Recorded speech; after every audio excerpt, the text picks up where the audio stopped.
सवाल मेरा आपसे पहला ये है सर कि ये बजट आया है और बजट की बारीकियों पर बात करने की बजाय, नंबर्स और आंकड़ों पर बात करने की बजाय हमला इस समय सरकार पर बजट को लेकर पॉलिटिकल हो रहा है। जो विपक्ष के नेता हैं वो कह रहे हैं भेदभाव कर दिया है राज्यों के साथ। बंगाल की मुख्यमंत्री ममता बनर्जी भी ये सवाल उठा रही हैं कि पश्चिम बंगाल के साथ भी भेदभाव हो गया। तो आप किसके साथ हैं, अपनी पार्टी और सरकार के साथ या अपने प्रदेश बंगाल के साथ? देखिए, पहली बात यह है कि बजट जो होता है, बजट पूरे देश के लिए बजट होता है। दूसरी बात यह है कि आदरणीय हमारे फिनेंस मिनिस्टर मैडम ने क्लियरली बताया कि हमने 2 राज्य का नाम अलग से लिया। इसका मतलब ये नहीं कि बाकी राज्यों को नहीं, कुछ नहीं मिल रहा है, लेकिन विषय ये है कि हमारे विपक्ष क्या बोल रहे हैं कि 2 राज्यों को देखा गया, 2 राज्यों को देखा गया। तो अगर वो पॉलिटिकली बोल रहे हैं तो मैं इसका जवाब पॉलिटिकली देना चाहूंगा। क्या दीजिए? हम तो फिर भी 2 राज्यों को देख रहे हैं, आप तो एक परिवार को देखते हैं। आपकी जब सरकार रहती है, कांग्रेस की जब सरकार रहती है, तो गांधी परिवार के अलावा आपके बजट में कुछ रहता नहीं, उससे ही कि क्या लाभ मिलेगा मिलता है। तृणमूल कांग्रेस की जब सरकार बंगाल में है, जो सरकार है वो भी एक परिवार की सरकार है। डीएमके की सरकार परिवार की सरकार है। तो अगर तर्क के खातिर कुछ समय के लिए मैं मान भी लूँ कि 2 राज्यों को देखा गया, फिर भी तो 2 राज्य देखे, 2 राज्य के बहुत लोग हैं, लेकिन ये पूरा दुष्प्रचार है।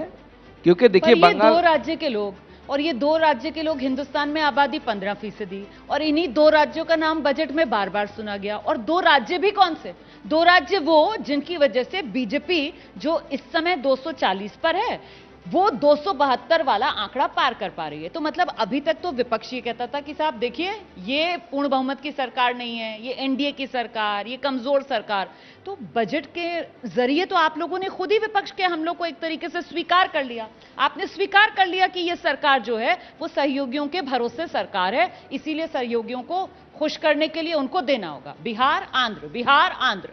देखिए, मैंने पहले ही बताया कि 2 राज्य का नाम लिया गया, लेकिन ऐसा नहीं। अगर बजट को आप बारीकी से देखेंगे जी, इसमें सबसे ज्यादा जोर दिया गया है जॉब क्रिएशन के ऊपर, सबसे ज्यादा जोर।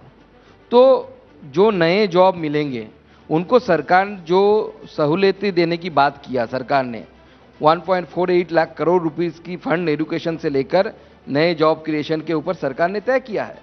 तो ये जो सरकार ने किया है, अब नए जॉब क्रिएशन जो जब होगा उसका लाभ सभी राज्यों को मिलेगा, जहां पे ऐसे नए लोग आएंगे, इन्वेस्टमेंट होंगे और इन्वेस्टमेंट के द्वारा नए लोगों को जॉब मिलेगा।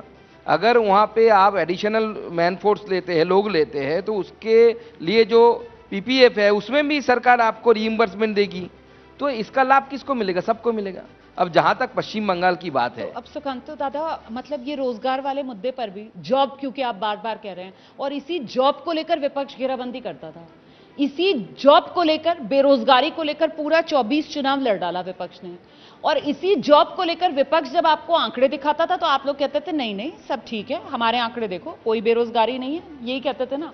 अब आप बेरोजगारी भी कबूल कर रहे हैं और वो जॉब भी, जो अभी तक सरकार कहती थी कि आप रोजगार नौकरी में फर्क समझें, अब आप बेरोजगारी दूर करने के लिए भी वही विपक्ष जो कहता था नौकरी दो नौकरी दो, आप रास्ता भी नौकरी वाला तलाश रहे हैं। मतलब आप तो बिल्कुल जो विपक्ष कह रहा था उसी रास्ते पर आ गए। ये आपकी कमजोरी है क्या? देखिए, पहली बात यह है कि ईपीएफओ का डेटा, जो प्रोविडेंट फंड का डेटा, वो दिखलाता है कि हमारी सरकार के समय में ज्यादा से ज्यादा जॉब क्रिएशन हुआ है in comparison to the UPA regime.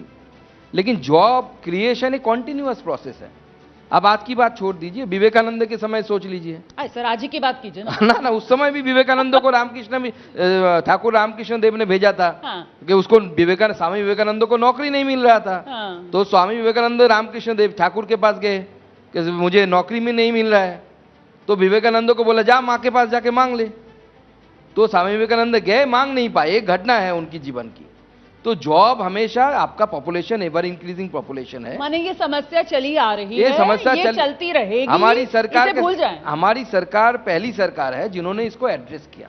हाँ। ये सरकार की समय अगर ईपीएफओ डेटा अगर देखे, सबसे ज्यादा एनरोलमेंट हुआ है ईपीएफओ में। जो सर डेटा तो कौन कौन सा नहीं देख पाए?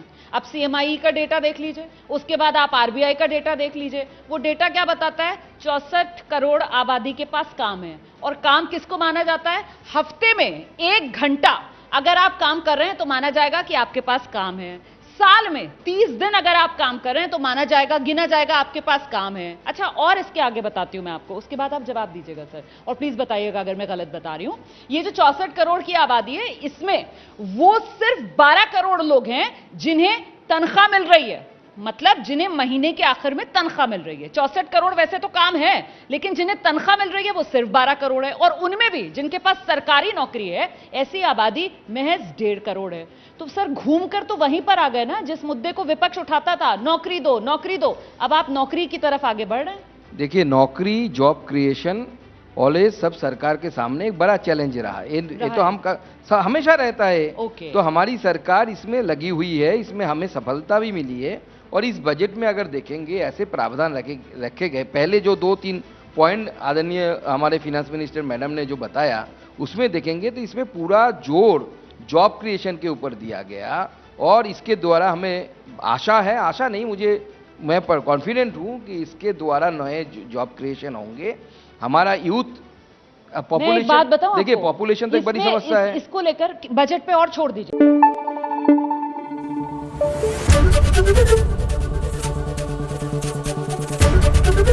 एबीपी न्यूज आपको रखे आगे।